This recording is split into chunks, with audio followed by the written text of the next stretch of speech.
Isang mapagpalang gabi po sa inyong lahat mga kaibigan. Narito na naman po ang iyong programang Expose the Truth upang magbigay sa inyo ng masasabi natin ito po ay napakahalagang topic. Tiyak na tiyak ko po mga kapatid, tatamaan ito ng mga kaibigan natin mga Katoliko. Pero hindi po ito pang-atake, kundi ito po mga kaibigan ay pagtutuwid sa tamang panalangin o tamang pag-aaral ng banal na kasulatan na ito'y ipinagkait sa ating mga kababayan o sa ating mga kaibigan na miyembro ng Iglesia Katolika. Ito kasi mga miyembro po kasi ng mga Katoliko. Itong mga Katoliko po kasi mga kaibigan ay hindi naman po kasi sila nagsisiyasat. Kaya madali po silang matangay ng ating mga kaibigang nangangaral sa Biblia. Kung kaya't narito po ang programa para bigyan natin ng pansin ang mga bagay na ito upang sa ganun mga kaibigan, kahit isa man lang sana ang maliwanagan ng kaliwanagan ng Biblia, napakasaya na po ang ating Panginoong Diyos sa ganun pong paraan. Well, hindi po ako MCGI mga kapatid, pero itong topic na ito, makikita natin, napakarami po tayong matutunan dito. Sabi ko nga, lalong-lalo yung mga kaibigan nating mga Katoliko. Upang hindi po tayo magluwat ng mahaba, umpisahan na po natin mga kapatid. At sana po ay patapusin po ninyo sapagkat ito, pwede po ninyo itong i-share sa inyong mga kaibigan dahil napakahalaga po ito. Dahil ang panalangin po, so heto na po mga kapatid. So kailangan nating malaman kung ano ba ang kahulugan ng panalangin at ano ba ang halaga nito. Paano ba tayo dapat manalangin? Kanino tayo dapat manalangin? At kailan tayo dapat manalangin? Di ba yan ay magagandang tanong para mai-introduce natin sa ating mga kababayan na so kailangan nating malaman kung ano ba ang kahulugan ng panalangin at ano ba ang halaga nito. Paano ba tayo dapat manalangin? Kanino tayo dapat manalangin? At kailan tayo dapat manalangin? Di ba yan ay magagandang tanong para mai-introduce natin sa ating mga kababayan na may aral si Kristo tungkol sa panalangin. Kaya sinasabi ko kanina na magpaumanhin ang ating mga kababayan sa aking sasabihin at babasahin sapagkat naniniwala ako. Meron akong mga babasahin at sasabihin galing sa Biblia na makakasakit ng kalooban ng iba, lalo na sa mga kababayan nating Katoliko, kapatid Daniel. Maaaring meron pa rin ibang mga relihiyon na masaktan sa sasabihin kung katotohanan sapagkat ang kanilang ginagawang pananalangin sa Diyos ay mali. Bakit po? Maaaring itanong mo sa akin, bakit mali? Unang-una, kapatid Daniel, halos lahat ng relihiyon nananalangin, tama? Yes. Opo, halos lahat po talaga, kapatid na Eli. May nananalangin kay Buddha, tama? Opo, totoo po yun. May nananalangin kay Allah, di ba, kapatid Daniel? Opo, alam naman po ng halos lahat po yan. May nananalangin kay Jehovah. Opo, totoo po yun. May nananalangin kay Krishna, yung mga Bombay. Opo, marami po yung ganun, kapatid na Eli. May nananalangin kay Maria. Alasak po yan, kapatid na Eli. At sa mga apostol. Opo, kung sino-sino pong apostol ang tinatawagan ng iba. May nananalangin na nakatakip ang ulo. Gaya ng mga Bombay, meron silang turban. Opo, totoo po yan. May nananalangin na kabelo, gaya ng Katoliko, iba-iba kulay. Opo, nakikita naman po namin yan. Merong puti, merong belong kulay itim, may kulay red, at kung umiibig yung nananalangin, ang suot na belo ay kulay pink. Ganun po pala yun, ano? May nananalangin, naka-uniforme ng San Antonio. May mga bulikas na nakalagay sa damit na kulay dilaw. Makakita ka naman, Daniel? Opo, kapatid na Eli. Mayroon po talagang ganun. Mayroon na naman nananalangin na mahaba ang damit na kulay puti. At mahabang-mahaba kung manalangin. Tama? Tama po. Pahabaan, patagalan. Puti, basahin natin. sinasabi ng kasulatan para patunayan natin talagang mayroong ganyan. Sa isang talata ng Lucas 20:46. Mag-ingat kayo sa mga eskriba na ibig magsilakad na may mahabang damit at iniibig nila ang sila'y pagpugayan sa mga pamilihan at ang mga pangulong upuan sa mga sinagoga at ang mga pangulong dako sa mga pigingan.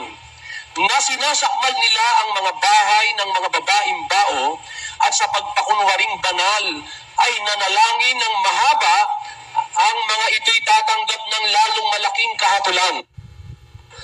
Dito makikita mo, kapatid namin, meron pala nananalangin mahaba. Pero mas malaki pala parusa ng Diyos dyan. Nagpapakita lang sa tao na nananalangin mahaba. Nakasuot pa ng damit na mahaba yan sa 46 eh. Basahin mo nga ulit yung 46 sa Tagalog. Mag-ingat kayo sa mga eskriba na ibig magsilakad na may mahahabang damit at iniibig nila ang sila'y pagpugayan sa mga pamilihan. Pero ka ba nakikita ang ganun ngayon na ang damit ay mahahaba? Mayroon po, kapatid na Eli, marami pa rin eh. Oo, tapos, ano ang ginagawa? Nananalangin mahaba rin, Opo, yung iba pa nga po, mga naka-uniforme po talaga eh. Kung gano'ng kahaba yung kanilang damit, sayang sa lupa, ganun din kahaba yung panalangin nila, di ba? Opo, nagmamatch po eh. Yun. Yan mga nananalangin yan eh. Kaya lahat halos ng tao, pagka naniniwalang may Diyos, nananalangin. Yes. Ang una nating alamin sa Biblia mula sa mga apostol at sa ating Panginoong Hesukristo, sa kanilang isinulat, ano ba ang kahulugan ng panalangin? Di ba yun ay matalinong kapatid namin tanong, ano ba ang panalangin? What is a prayer? Ano yung panalangin? Sa Bicol? Ano ang tangadji? Sa Bisaya? Sa Cebuano? Sa Cebuano po, unsa man ang tangadjion? Ayan. Kung sa man ang pangadyeon, ano yung panalangin? What is a prayer? The answer is in the Bible. From the words of Christ written by the apostles, sa Filipos 4:6, kapatid na Mel, pakibasa mo. Huwag kayong mga balisa sa anumang bagay, kundi sa lahat ng mga bagay sa pamamagitan ng panalangin at daing na may pagpapasalamat ay ipakilala ninyo ang inyong mga kahilingan sa Diyos. Ayan. Ano raw ang panalangin, kapatid namin? Pagpapakilala ng kahilingan natin sa Diyos. Di ba yun ay pagpapakilala natin sa Diyos ng ating mga kahilingan? Tama po, kapatid na Eli, yun po ang sabi. Ulitin natin yung talata. Huwag kayong mga balisa sa anumang bagay, kundi sa lahat ng mga bagay sa pamamagitan ng panalangin at daing na may pagpapasalamat ay ipakilala ninyo ang inyong mga kahilingan sa Diyos. So, ang panalangin, paghiling sa Diyos, Yes. na may kasamang daing at pagpapasalamat. Yun ang definisyon ng Biblia tungkol sa panalangin. Ang kahulugan ng panalangin, pagpapaalam sa Diyos ng iyong kahilingan. Kasama na yung pagpapasalamat mo at daing. Yan ang kahulugan ng panalangin. Tatanungin kita ngayon, Bernel. Opo, Kanino ka mananalangin? Ayon din sa talata. ang liwanag po ng sabi, kapatid na Eli, ipakilala ninyo ang inyong mga kahilingan sa Diyos. Kay Maria ba? Hindi po kay Maria, kapatid na Eli. Kay Pedro ba, kapatid na Mel? Ay, hindi po kay Pedro. Ang katunayan hindi kay Pedro at kay Maria, si Pedro at si Maria nananalangin mismo sa Diyos. Yes. Basahin natin ang gawa ng mga apostol sa kapitulo 1, versikulo 14. Ang lahat ng mga ito'y nagsisipanatiling matibay na nagkakaisa sa pananalangin, nakasama ang mga babae at si Maria na ina ni Jesus at pati ng mga kapatid niya. Hindi, pati si Maria nananalangin din kasama ng mga iba pang babae at kasama ng mga 11 apostol, kapatid na Mel. Opo, ang ganda po, kapatid na Eli. Hindi pala si Maria ang dadalanginan, kundi si Maria man nananalangin din po. Ayan, kasi ang dadalanginan, isa lang eh. Sino, kapatid na Mel? Ang Diyos po, kapatid na Eli. Si Buddha ba? Ay hindi po si Buddha. Si Sinto ba? Ay. Hindi rin po si Sinto. Si Baha'u'llah ba? Hindi po si Baha'u'llah. Si Krishna ba? Hindi po si Krishna. Paano yung bilyon-bilyong nananalangin sa kanila? Naiisip mo ba kung anong katangahan yung ginagawa ng mga taong ito? Sukat manalangin ka kay Maria, tao rin yun, hindi naman Diyos yun, kapatid na Mel. Ang panalangin, pagpapakilala mo ng kahilingan mo sa Diyos. Miski nga mga apostol nananalangin din eh. At yun ang ipinapanalangin nila kung ano ba yung kahilingan nila sa Diyos. Pakinggan mo ang pangyayari. Nung mawala na si Judas dun sa 12, naghahanap sila ng kapalit. Kailangan nilang malaman kung sino ipapalit nila kay Judas. May 2 kandidato para pwedeng pumalit kay Judas. Ano ang ginawa nila? Basahin natin ang 1:23 ng Gawa. Kanilang ibinukod ang dalawa, si Jose na tinatawag na Barsabas, na pinamagatang Husto, at si Matias. At sila'y nagsipanalangin at nagsipagsabi, Ikaw, Panginoon, na nakatataho ng mga puso ng lahat ng mga tao, ay ipakilala mo kung alin sa 2 ito ang iyong hinirang upang tanggapin ang katungkulan sa ministeryong ito at pagkaapostol na kinahulugan ni Judas upang siya'y makaparoon sa kanyang sariling kalalagyan. Di ba yan, Ramel, panalangin ng mga apostol, kapatid namin mismo? Opo, mga apostol po mismo ang nananalangin po dito, kapatid na Eli. Kanino sila nananalangin, kay Maria? Hindi po kay Maria. Ano ang sabi ng kanilang panalangin? Pakiulit mo nga. Ang sabi po, at sila'y nagsipanalangin at nagsipagsabi, Ikaw, Panginoon, na nakatataho ng mga puso ng lahat ng mga tao, ay ipakilala mo kung alin sa 2 ito ang iyong hinirang upang tanggapin ang katungkulan sa ministeryong ito at pagka-apostol na kinahulugan ni Judas upang siya'y makaparoon sa kanyang sariling kalalagyan. So kung ano yung kailangan nila ng oras na yun ang sinabi nila sa Diyos, kapatid namin. Opo, eksakto po, kapatid na Eli. So yung panalangin, pagsasabi mo sa Diyos, paghiling mo sa Diyos, pagdaing mo ng iyong kailangan. Tama? Tama po. Tatanungin kita, ito ba panalangin ba ito? Alin po, kapatid na Eli? Abagi nung Maria, punong-puno ka ng grasya, ang Panginoon Diyos sumasayo, bukod kang pinagpala sa babaeng lahat, pinagpala naman ang anak mong si Jesus. Yun ba paghiling sa Diyos? Hindi po paghiling yung mga letra po niya, kapatid na Eli. Kwento yun kinukwentuhan si Maria, di ba? Opo, kay Maria na, si Maria na po ang kinakausap, kinikwentuhan pa po si Maria. At nakalimutan kaya ni Maria na siya bukod na pinagpala sa babaeng lahat. Ba't naman po nakalimutan, kapatid na Eli? Bakit kailangan mo ulit-ulitin kay Maria? Nakalimutan ba ni Maria? Ulyanin na ba si Maria na siya bukod na pinagpala sa babaeng lahat at pinagpala naman yung anak niya si Jesus? Oo nga po, ano? At saka bakit mo kailangan ulit-ulitin? Bini ba si Maria? Oo nga po. Isa pa, Daniel. Tutuloy ko lang ha. Santa Maria, Ina ng Diyos, panalangin mo kami makasalanan ngayon at kung kami mamamatay. Amen. Tignan mo ha. Mag-analyze ka ng talagang ginagawa ng iba. Biro mo si Santa Maria raw, Ina ng Diyos. Opo, yun po ang nakalagay sa panalangin po nila. Tanungin nga natin sa Biblia, may ina ba ang Diyos? 92 ng awit. Pakinggan nyo.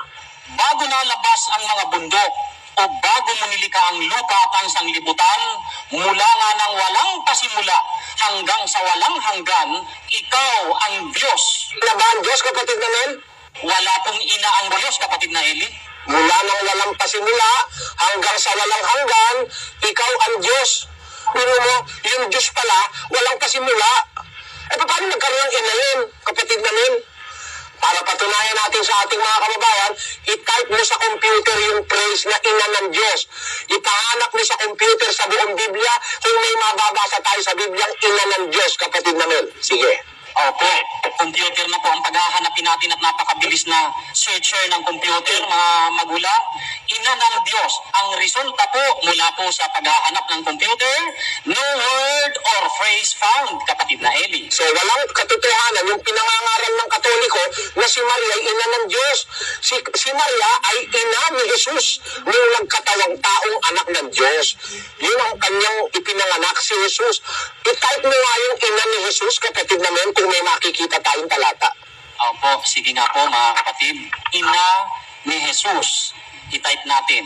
Ang lumitaw po, kapatid na Eli, ay 3 talata sa Biblia ang may nakasulat na ina ni Jesus. Pero yung ina ng Diyos, meron ba nun? Wala pong nakasulat na talata kahit kailan na may nakalagay na ina ng Diyos. Ayon. Kaya yung panalangin ng Katoliko na Santa Maria, ina ng Diyos, sa bagay, kapatid namin, napakalaking insulto Ang alin po ang napakalaking insulto po, kapatid na Eli? Iniinsulto nila si Maria. Bakit naman po pang insulto po kay Maria po yung ganun? Pero pagkatapos mo yung talagin siyang ina ng Diyos, di mas mataas pa siya sa Diyos. Di ba? Opo, lalabas po, ganun. Pagkatapos kung utusan mo manalangin mula ngayon hanggang mamatay ka, gawa ka ng gawa ng kasalanan mo, tapos yung lahat ng kasalanan mo, ipapanalangin ni Maria. Bibo, panalangin mo kayong makasalanan ngayon at kung kami mamamatay. Bibo, mula ngayon hanggang kamatayan, busy si Maria, panalangin ng panalangin sa mga katarantaduhan mo para patawarin ka ng Diyos. At yung tukulin mo manalangin, sukat ipinasa mo kay Maria. Hindi ba tayong mga tao dapat manalangin sa Diyos? Ba't mo ipapasa kay Maria at siya papanalanginin mo? Hindi mo kalbaryo ginawa mo kay Maria? Sa daing yung puro tarantadong karamihan? Papanalanginin mo si Maria mula ngayon hanggang kung mamatay ka. Di wala na patigil-tigil ng pananalangin niya. 24 oras ng araw, kapatid namin. Opo nga pala, kapatid na ito. Alam mo, kapatid na Roland, oo nga. Dahil sa dami ng nananalangin, Santa Maria, ina ng Diyos, ipanalangin mo kami makasalanan mula ngayon hanggang sa aming kamatayan. Ay, sa dami nila, kapatid na Roland, anong gagawin ni Santa Maria lalabas? Di puro panalangin nilang ng panalangin? Para sa kanila. Insulto nga naman kay Maria, sabi nga ni Bertelli, kung ina ng Diyos talaga, si Maria, Oo. iutusan nating Manalangin na manalangin. mula ngayon hanggang sa kanilang Ginawa mo, biro mo, hindi insulto yan, yung ina ng Diyos, mataas pa sa Diyos. Pagkatapos, siya inutusan mong manalangin, lasenggo ka. Biro mo, ininsulto mo si Maria, lasenggo ka, ipananalangin ka, wala nang gagawin kundi manalangin ng manalangin dahil sa kalalasin mo. Ewan ko, ano masasabi ko? Kaya yan, mali wala sa Biblia. Kasi hindi naman panalangin yun Ang panalangin, paghiling sa Diyos. Yung abagin ng Maria, pagkukwento kay Maria yun. O, di ba? Kumbaga sa Reventador, God will yung fireworks. Opo. Hindi maririnig ng Diyos dahil hindi sisindi Mintis yun. Mintis. Opo. Kaya nasa sa mga kababayan natin, pwede naman silang magalit sa akin Pwede nila akong kagalitan, pero una nilang makakagalitan si Kristo dahil si Kristo may sabi ng sinasabi ko. Hindi po sila dapat magalit, kapatid na Eli. Ano, kapatid na Roland? Dahil ang totoo, yung sinasabi niyo po yung itinuro talagang tamang panalangin. At ang katunayan, kapatid na Melano, na yung pananalangin ay kagaya nung ginagawa ng Katoliko yung mali. Alam mo, mayroong mga, ang tawag sa English doon, do's and don'ts ng pananalangin. May dapat gawin na hindi dapat gawin sa pananalangin. Mayroon po bang ganun pala, kapatid na Eli, kung tawagin na do's and don'ts daw, ano? Ibig sabihin, mayroong disiplina. Tapos gawin, mayroon namang hindi mo dapat gawin pagdating po sa pananalangin, kapatid na Eli. Oo. Maraming bagay ito na nilalaman ng doktrinang ito ng pananalangin, kapatid na Mel. Kailangan malaman natin lahat na paano ba ano ba ang panalangin? Una, nakita na natin, ang panalangin ay pagpapakilala mo sa Diyos ng iyong kahilingan. Making your request be known to God. So pag ang panalangin, paghiling sa Diyos. Paghiling. Halimbawa, kapatid na Mel, bigyan ko halimbawa. Halimbawa, mag-overseas worker ka. Mag-OFW ka. Sasakay ka sa aeroplano, nandun ka sa NAIA, sa Manila International Airport. Anong papanalangin mo? Merong sasakay sa aeroplano, ang kabila-bila ng panalangin. Ginoong Maria, punong-puno ka ng grasya, ang Panginoon Diyos, sumasayo bukod kang pinagpala sa babae lahat. Pinagpala ka naman ng anak mo si Jesus. Tapos, Ama namin, sumasalangit ka, sambahin ng ngalan mo, dumating nawa ang kaharian mo, bigay mo sa amin ang aming kakainin sa araw-araw. Sasakay sa aeroplano, parang ang panalangin niya, ang layo dun sa kailangan niya. Dapat, ang ipakilala mo sa Diyos yung kailangan mo, kaya sasakay ka sa aeroplano, Panginoon, ngayon lang po ako sasakay sa aeroplano. Sana samahan mo ako. Huwag po sanang bumagsak ang aeroplano kong ito na sasakyan. Kahit sa iyong patawid, nandun ang iyong kapangyarihan, samahan mo po ako. At ang aking iniwang mga pamilya, ang aking asawa at mga anak, bahala ka na po sa kanila. Nagtitiwala ako sa iyong kabutihan. Sa aking pupuntahang bayan, hindi po ako taga ron. Sana makakuha po ako ng mabuting employer, ng mabubuting amo. Huwag mo akong pabayaang mag-isa. Maraming salamat po sa iyo, Ama, sa pangalan ni Jesus na aming Panginoon. Di ba yun ang tamang panalangin na ipanalangin mo pag ikaw sasakay sa aeroplano, Gabriel? Tamang-tama po yun, kapatid na Eli, dahil applicable, kapatid na Roland, doon sa pagkakataon na yun. Kaya mga apostol kasi manalangin nanghahanap sila ng kapalit ni Judas Yung pinanalangin mismo nila, yung kailangan nila, diretso. Ikaw, Panginoon, ang nakakataho ng puso ng lahat ng tao. Ipakilala mo sa amin kung sino ba rito sa dalawang ito ang pinipili mo. Di ba? Sabi ng kanilang panalangin, kapatid namin. Opo, ganun nga po. Parang halimbawa, may sakit yung iyong asawa. O kaya manganganak. Ano, papanalangin mo? Ama namin, sumasalangit ka, sambay ng ngalan mo. Bigyan mo kami ng kakanin. Hindi naman kailangan ng oras na yun ng asawa mo ang kakanin. Hindi nga makakakain sa sakit ng tiyan eh. Hindi ba? Kaya dapat sana, ang panalangin niya ng oras na yun, dahil yung asawa niya naninilipit sa sakit ng tiyan, manganganak, Panginoon, maawa ka po sa aking asawa, sa aking may bahay. Sana po, samahan mong makaraos ng maayos sa kanyang panganganak. Salamat po sa ibinigay mo sa aming anak. Sana po ang batang ito'y mapalaki namin ng kasang-ayon ng iyong kalooban. Ayun. Iligtas mo po ang aking asawa, gayon din ang aking magiging anak. Maraming salamat po sa iyo sa pangalan ng aming Panginoong Jesus. Di ba yun ang tamang panalangin sa oras ng ang asawa mo yung mga anak, kapatid na Mel? Opo, tamang-tama po. Hindi po yung hihingi ng pagkain. Pero bibilahan mo, mga anak yung asawa mo, bagay na umala punong-puno ka ng grasya, ang Panginoon Diyos sumasayo, bukod kang pinagpala sa babaeng lahat. Abi, teka muna, babaehin yung asawa mo. Ang hilingin mo, Panginoon, kung paano sana pinagpala mo si Maria, pagpalain mo rin ang asawa ko. Sana ganun. Yan ang ibig. Alam niyo mga kaibigan, may pagkapilosopo itong sinasabi ni kapatid Nelly tungkol po dun sa panalangin ng mga Katoliko. Pero kung titignan po naman po kasi natin, tama naman po eh. May Biblia naman po tayong guide para sa panalangin. Pero ang tao, mas gusto yung kwento, mas gusto yung sinasabi ng iba kaysa yung magbatay doon po sa banal na kasulatan. Ang liwanag naman po kasi yung sinasabi ni Brother El. Pero ito, kapag napakinggan po ito ng mga kaibigan natin mga Katoliko, tiyak na tiyak ko po mga kapatid, maghihinakit sila. Kasi yung katotohanan, masakit kasi kapag dumating sa iyo yung katotohanan, mahirap po yun mga kaibigan. Kung ipakita sa ating mga kababayan. Ang panalangin ko per se, sa kanyang definisyon sa Biblia, pagpapakilala mo sa Diyos ng iyong kahilingan sa Kanya. Tatanong tayo ngayon, Brad Mel, and I think this is a valid question. Sa pananalangin natin, ano ba yung do's and don'ts? Ibig po sabihin po ba dyan, kapatid na Eli, yung dapat gawin at yung bawal sa pananalangin? Ganun po ba? Ayan, tama yan. Magbasa tayo, kapatid na Mel, sa isang talata ng banal na kasulatan. Huwag kayong magagalit, mga kababayan, ha? Hindi po ako nang aatake. Nagbabasa lang ako. Pag nagalit kayo sa akin, lalo na yung mga kaaway ko, magalit ka sa Biblia mo. Eto, basahin natin, kapatid na Mel. Sa isang talata ng Isaias, 44:13. Nag-uunat ang anluwagi ng isang pising panukat. Kaniyang tinatandaan ng lapis. Kaniyang inaanyuan sa pamamagitan ng mga katam at kaniyang tinatandaan ng mga kompas at inaanyuan ng ayon sa anyo ng tao, ayon sa kagandahan ng tao upang tumahan sa bahay. Pumuputol siya sa ganang kaniya ng mga sedro at kumukuha ng puno ng roble at ng ensina at pinatitibay sa ganang kanyang sarili ang isa sa gitna ng mga punong kahoy sa gubat. Siya'y nagtatanim ng puno ng abito at yao'y kinakandili ng ulan. Kung magkagayo'y ilalaan sa tao upang ipanggatong at kumukuha siya niyaon at nagpapainit.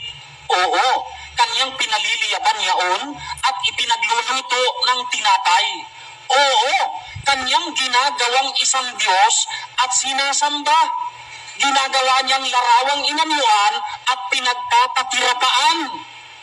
Kanyang iginagatong ang bahagi niyon sa apoy, ang bahagi niyon ay ikinakain niya ng karne. Siya'y nag-iihaw ng iihawin at nabubusog. Oo, siya'y nagpapainit at nagsasabi, aha, ako'y naiinitan, aking nakita ang apoy. At ang labis niyaon ay ginagawa niyang Diyos sa makatwid bagay, kanyang larawang inanyuan. Kanyang pinagpapatirapaan at sinasamba at dinadalanginan at nagsasabi, iligtas mo ako sapagkat ikaw ay aking Diyos. Biro mo yan? Gumawa siya ng kahoy. Yung kahoy kinatan, nilagari, pinukpok, tapos binarnisan, pininturahan, nilagyan ng damit, nilagyan ng ilong, nilagyan ng mata. Ang matang kinuha, yung mata ng bangos, inilagay dun sa mata. Pagkatapos yung buhok ng kabayo. Pagkatapos Tapos lumuhod dun sa kahoy na yun na ganyang ginawa at sinabi, iligtas mo ako sapagkat ikaw ang aking Diyos. Meron bang gumagawa ng ganyan, Brother? Marami. Ay mayroon po, kapatid na Eli, talaga. Kahoy ba ang binapanalanginan, kapatid namin? Opo, kahoy po. Tanungin kita ngayon, sagutin mo ako ng isang maliwanag na kaisipan. Maririnig ka ba ng kahoy? Sigurado kong hindi, kapatid na Eli. Tanong, bukod sa sinasabi, nananalangin sila ron, ano pa ang sinasabi nila dun sa kahoy at saka sa bato? Pakinggan niyo mga kababayan sa Jeremias 2:27. Na nagsasabi sa kahoy, ikaw ay aking ama. Papa Joseph, sabi dun sa kahoy, Papa Joseph. Oh, ano pa sabi? At sa bato, iyong ipinanganak ako. Mama Mary. Hindi mo. Ang iniisip ko, Brother, kung di malaking katarantaduhan yan, paano naging yung kahoy ay iyong ama? At yun naman bato, naging ina mo, naging mama mo. Nagkagustuhan ba yung kahoy at bato at nagligawan at ikaw ang ipinanganak? Paano nga po ba kaya talaga yun? Ano kapatid na Roland? Ang gulo. Magulo yan. Tapos yung anak, hindi naman bato, hindi naman kahoy. Ayan o. Kasi tatay niya yung kahoy, nanay niya yung bato. Kaya nga Papa Joseph at Mama Mary eh. Di ba?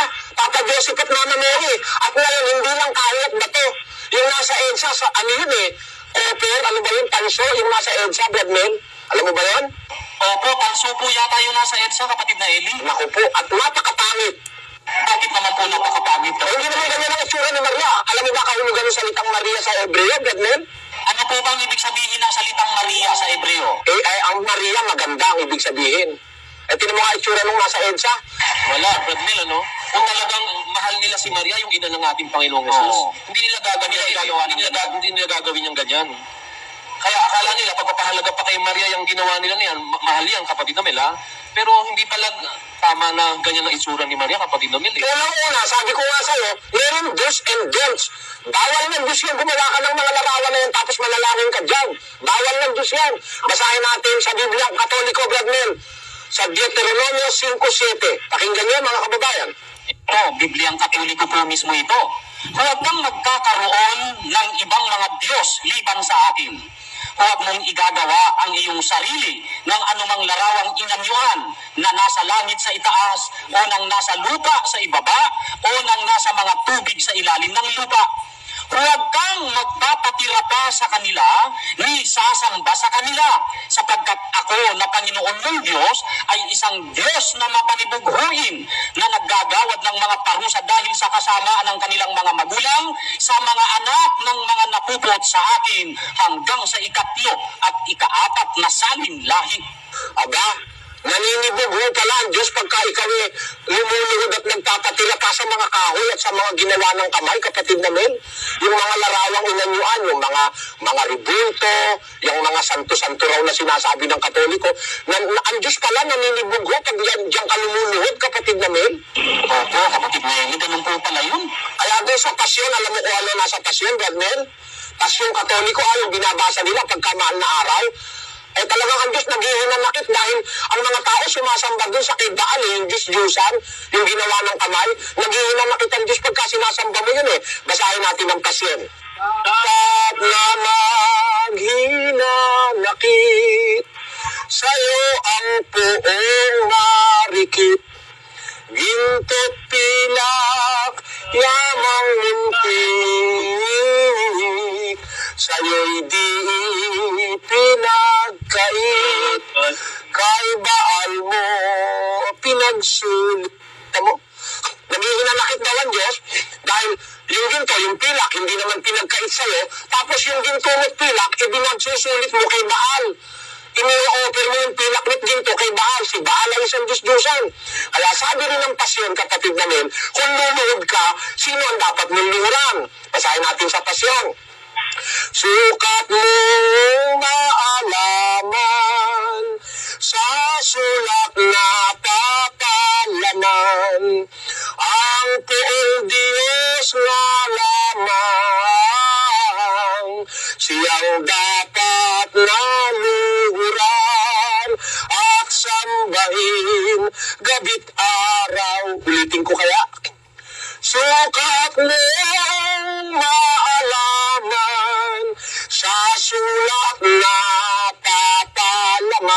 Biblia. Ang poong Diyos na lamang, siyang dapat naluhuran at sambahin gabit araw. Sino lang dapat luhuran, Gabmen? Ang poong Diyos nga lamang, yung po ang sabi. Ang pasyon yan, tama. Tama po. Kanino ba yung pasyon? Di ba sa Katoliko? Opo, sa Katoliko po yan, kapatid na Eli. Ay kung matino ang isip mo, luluhod ka ba sa iba? Ay hindi po, pagka matino po ang isip. Eh yung lumuluhod sa iba, ano kaya ang kalagayan nun? May diferensya po ang isip, kapatid na Eli, lalabas. Ay siya nagsabi na dapat ang Diyos lang dapat luhuran eh. At sambahin gabit araw. Pagkatapos load ka ng load kay Maria, load ka ng load sa kahoy, load ka ng load sa bato. Ngayon, meron ka mga plastic, load ka ng load sa plastic. Aba, limulusot pa yung iba, brad nun eh. Ano naman po yung lusot po ng iba, kapatid na Eli? Hindi lang nila sinasamba, ginagalang lang daw. Para ikatatay mo, ginagalang mo. Tatanungin ko naman sila. Ang tanong ko, yung tatay mo, ginagalang mo, may retrato, tama? Opo, tama po. Niluluhod ka ba sa retrato ng tatay mo? Ay, hindi po. Ilalagyan mo ba ng kandila? Hindi rin po. Ilalagyan mo ng bulaklak yung retrato ng tatay mo? Hindi po. Nananalangin ka ba sa tatay mo? Hindi rin po. Eh sa mga hindi paggalang yung ginagawa mo. Eh ginagalang mo yung tatay mo, di ka naman naglalagay ng kandila, di ka naman lumunod, di ka naman nananalangin sa retrato ng tatay mo. Eh bakit yung retrato ni Maria sabi mo ginagalang mo, niluluran mo? Kasi ginagawa mo na siyang Diyos. Tama, kapatid namin? Opo, nagpapalusot na lang po sila noon, kapatid na Kaya yung mga paring Katoliko, di lalaban ng diskusyon yan eh. Puro palusot ang aral yan eh. Naluloko yung mga tao, walang kamalay-malay yung mga tao. Yung mga tao, hindi nagbabasa ng Biblia. Kung ano sabihin ng pare, ganun na lang sila. May Biblia kayo, mga kababayang Katoliko. Kung wala kayo, bibigyan ko kayo, hihingi kayo sa akin. Kahit mangutang ako, matutulang kayo ng aral ng Diyos. Kaya nga sabi, Philippine Bible Society, pinakamarami kong nabiling Biblia, kapatid namin eh. Gusto ko na maipamigay ang Biblia, libre, walang bayad, para ang mga kababayang kung niloloko ay ating mahango sa panluloko ng mga dambuhan ng mga negosyante ng relihiyon, kapatid namin. Amen. So ayan po mga kaibigan, tapos na po, no? Yung paksa tungkol po sa pananalangin. Kanino tayo manalangin? Kailan tayo manalangin? Ano ang ating ipinapanalangin? Yun yung mga tanong na atin pong napakinggan. At saka tungkol po doon sa paggalang na sinasabi po ng ating mga kaibigan, mga kababayan na Katoliko, yung paggalang po, sabi po kasi nila, iginagalang lamang po namin, hindi namin po sinasamba, hindi po kami dumadalangin. Alam nyo mga kaibigan, yung sinasabi nila na hindi sila sumasamba o nananalangin kay Maria, hindi po totoo yun. Palusot lamang po ng mga CFD po yon. Kasi maliwanag doon po sa kanilang pamphlet na Aba Ginoong Maria, ipanalangin mo kami ngayon at hanggang sa aming kamatayan. Meron pa yung pampleto nila na ipinagkakatiwala namin sa iyo ang aming kaluluwa, ganun din ang aming mga pamilya. Bigyan mo kami ng aming grasya. May mga ganun mga kaibigan, no? So, kung iginagalang mo si Maria, bakit mo inuutusan upang ipagdasal ka? Sabi nga ni Brother Eli ay, kung mahal mo o kung iginagalang mo si Maria bilang ina ng Diyos kanyo. Kasi kung ina ng Diyos, abay karespe-respeto yon. Hindi mo basta-bastang utusan yon para sino ka na utusan mo. Yung tao nga na malaki, yung mataas, yung may authority, katulad ng mga politikong mga mahilig sa maleta, iginagalang ng tao. Pero hindi po nila inuutusan. Yung ginagawa po ninyo, inuutusan po ninyo si Maria na ipagdasal kayo ngayon hanggang sa kayo'y mamatay. Yung utos pa po ninyo ay talagang grabe hanggang sa kayo po ay mamatay. Inom ka ng inom ng alak, lasing ka ng lasing, tapos kapag nagkasakit ka ng cancer, and then manalangin ka, tapos humiling ka kay Maria, sabihin mo, ipanalangin mo kami ng aming kalusugan sa iyong anak na si Jesus. Kasalanan mo yun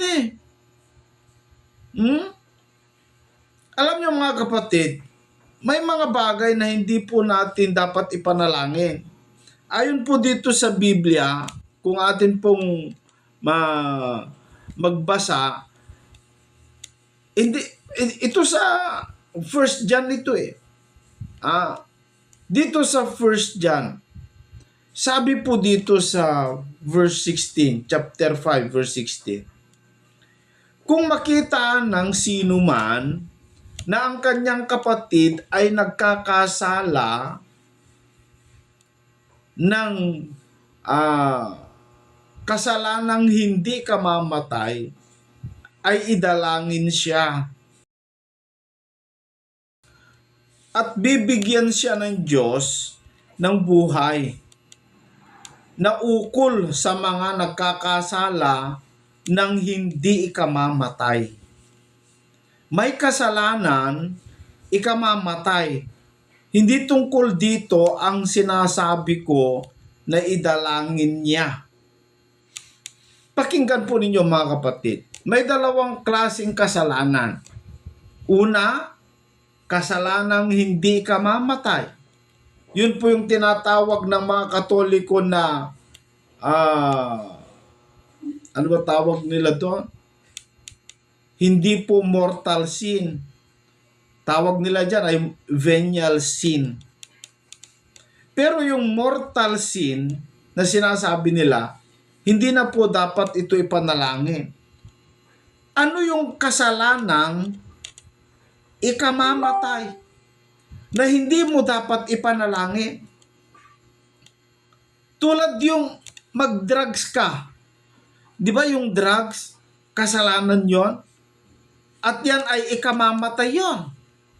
Tulad yung paglalasing, gabi-gabi. May tendency kasi kapag naglalasing ka, nagsisigarilyo ka pa, and then mahilig ka pa sa mga ibang bisyo tulad ng drugs, magkakaroon ka ng sakit o kanser. Ikamamatay po yun. Kasalanan mo yun, ikamamatay mo yun. Kapag nagkasakit ka, huwag mo lang ipanalangin. Huwag mo lang ipanalangin. Ako kasi ayaw ko yung ganun Kapag may humingi ng intercession, ipanalangin natin si ganito kasi nagka-cancer siya. Mayroon siyang cancer kasi mahilig kasi siya sa ganito. At saka nagda-drugs siya. Kung ako tatawagin mo para tulungan ka sa panalangin, di ko pananalangin yan. Masama yan, mga kaibigan. Kasalanang ikamamatay yan. Di na dapat ipanalangin yan. At saka, alam niyo mga kaibigan, dito po sa Isaiah, ganito ang sabi sa sulat ni Isaias dito sa chapter 59 sa verse 2. Ganito sabi, kundi pinapaghiwalay ng iyong mga kasamaan, kayo at ang iyong Diyos, at ang iyong mga kasalanan ay siyang nagpakubli ng kanyang mukha sa inyo upang siya'y huwag makinig.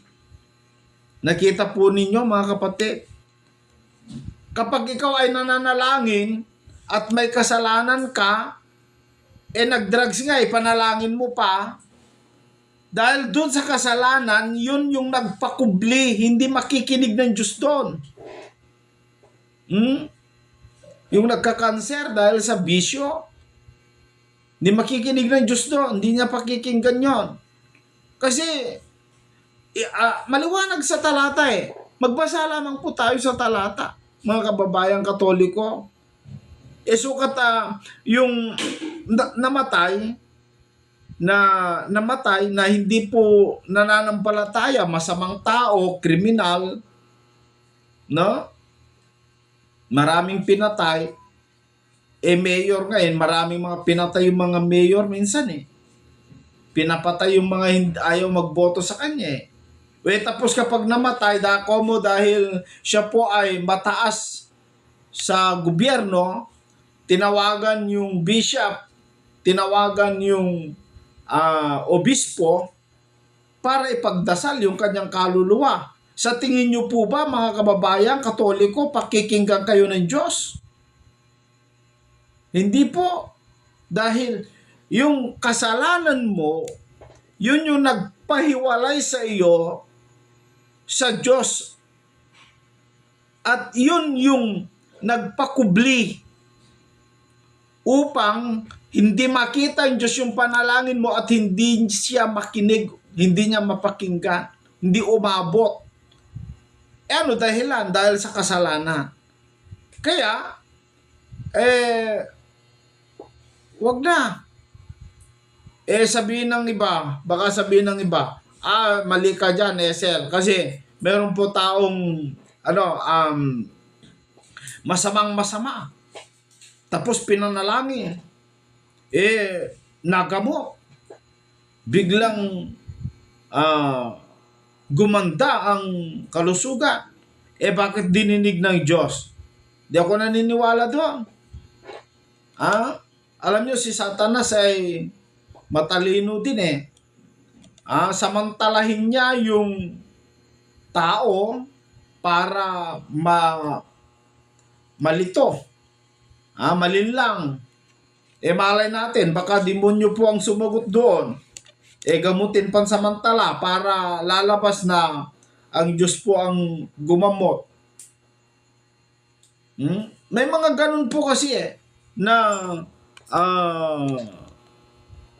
pangyayari sa Mateo Kapitulo 7 sa versikulo 21 na ganito po ang sabi ni Kristo. Si Kristo nagsalita dito. Hindi ang bawat nagsasabi sa aking Panginoon, Panginoon ay papasok sa kaharian ng langit. Bakit? Ano dahilan? Kundi ang gumaganap ng kalooban ng aking Ama na nasa langit. Marami nga ang mga nagsasabi sa akin sa araw na yaon. Doon sa paghuhukom, mga kaibigan. Sabi po dito, Panginoon, Panginoon, hindi ba nagsisipanghula kami sa iyong pangalan? At sa pangalan mo'y nagpapalayas kami ng mga demonyo. At sa pangalan mo'y nagsisigawa kami ng maraming gawang makapangyarihan. Pero ano sagot po ng ating Panginoong Jesucristo? At kung magkagayo'y pahahayag ko sa kanila, kailan may hindi ko kayo nakikilala. Magsilayo kayo sa akin, kayong manggagawa ng katampalasanan. Bakit?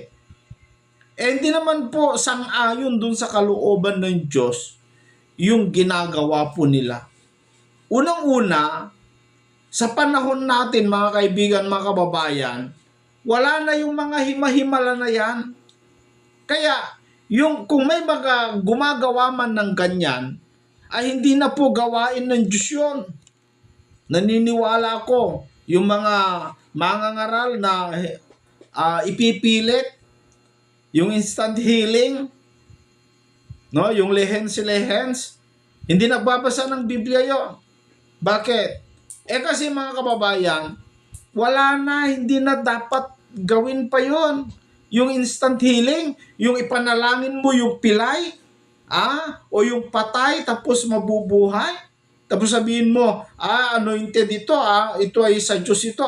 Hindi sa Diyos yan. Bakit? Si Kristo po nagsabi mismo Kaya nga maraming nagsasabi doon sa kahatulan, pagdating ng araw, na hindi pa kami ay napapalayas ng demonyo sa iyong pangalan. pero tinanggap ba ni Kristo? Pakinggan po ninyo. Mateo 24, sa versikulo 4 hanggang 5. Ano sabi dito?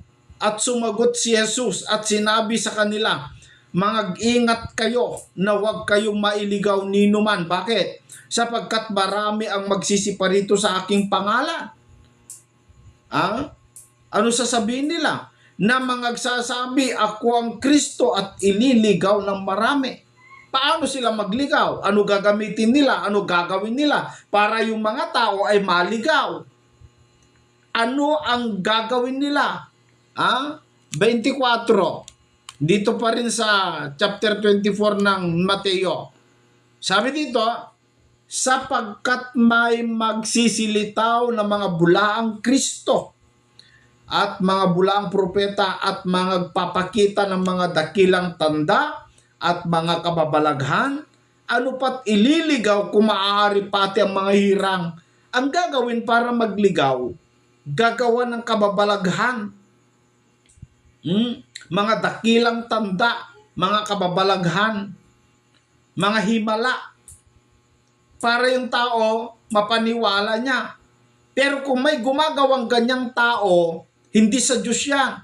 Unang-una, ito ay sinabi niya sa mga Kristiyano na ingat kayo. Sa makatuwid, kung ikaw ay Kristiyano at sumusunod sa kasalita ni Kristo, dapat hindi mo gawin yung paghihimala na yan. Kasi iyan ang palatandaan na ibinigay ni Kristo upang makilala natin yung tunay na Kristo at yung bulaang Kristo.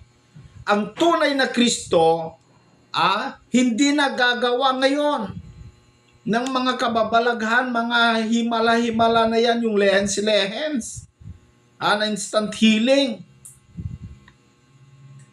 Hindi na. Kasi yan ang sinabi ni Kristo, palatandaan ng Antikristo. Kung ikaw ay matalino, ikaw ay sa Diyos, ikaw ay Kristo, gagawin mo ba yan? Kalapastanganan kay Kristo kapag ginawa mo yung himala. Bakit?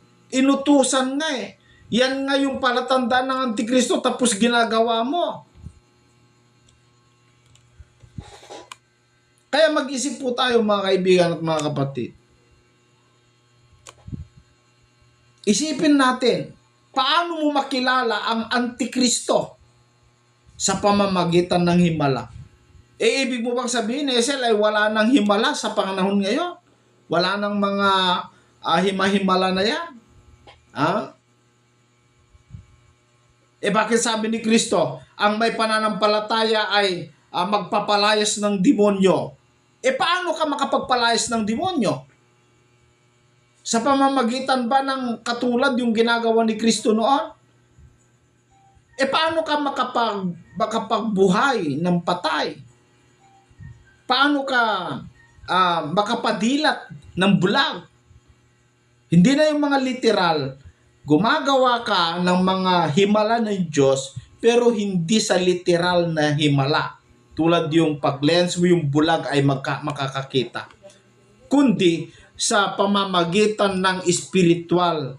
Yung bulag sa espiritual, mapapadilat mo yung kanyang mata spiritually sa pamamagitan ng salita ng Diyos. Makakapabuhay ka ng patay sa espiritual. Katulad kung paano tayo binuhay ni Kristo sa ating mga kasalanan, Efeso 2. Binuhay tayo sa ating basahin nga natin. Mas maganda, hindi ko kasi ma-memorize dito sa Efeso 2:1 na ganito po ang sinasabi. At kayo'y binuhay niya nang kayo'y mga patay dahil sa inyong mga kasalanan, pagsalangsang at mga kasalanan. Patay tayo spiritually. Pero dahil sa kanyang biyaya, sa kanyang pag-ibig, mga kababayan, binuhay tayo.